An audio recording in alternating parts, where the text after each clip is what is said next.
How would you say your interactions are different between the people who have been with you from the start? Maybe you're not even as close as you and I are these days, but who you grew up with, compared to people who you meet nowadays. Mm-hmm. The way they interact with you, like the feelings you have towards these people, do you see like a very clear difference between one and the other?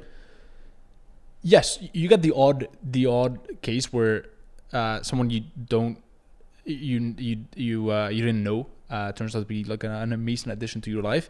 But oftentimes with like relationships, especially via social media and in the business realm and agency space, like I feel like I'm dodging bullets sometimes. I feel like I'm in the Matrix, man, dodging bullets because I've been stabbed in the back, and there's just a lot of that going on. The same way that there's a lot of like people out there trying to scam people. Like so, sometimes I'm just generally just mind blown by just how many people like try to do that online.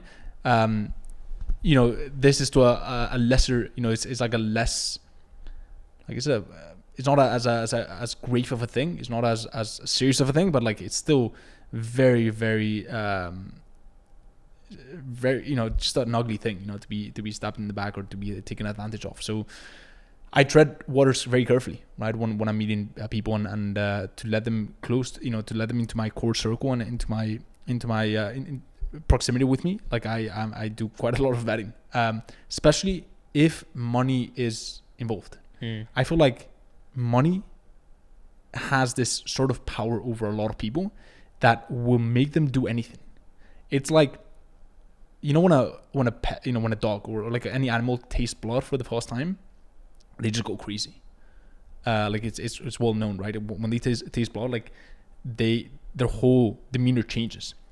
For a lot of people, the same thing happens with money, right? Like once you get a bit of a glimpse of what money can do for them, because they're very based on the external side of things, like they're like dogs that have tasted blood, right? And they'll do anything for that feeling. And they don't care about human relationships, or they don't care about any of that. I don't want to scare people off by saying this, but you just have to like be careful. Like I think it's part of the human experience. And as you start leveling up, especially if there's money involved, there will be people who smell the blood and who will do anything. So that's that. And then compared to the OG people and like friends from childhood, just it's a safer bet. Again, obviously I'm very open to new relationships in my life, right? But it's a safer bet because these people loved you before any of the accolades or external successes. And I think that's the big thing. That's like the main thing here. The fact that they loved you for who you are and not for what you have.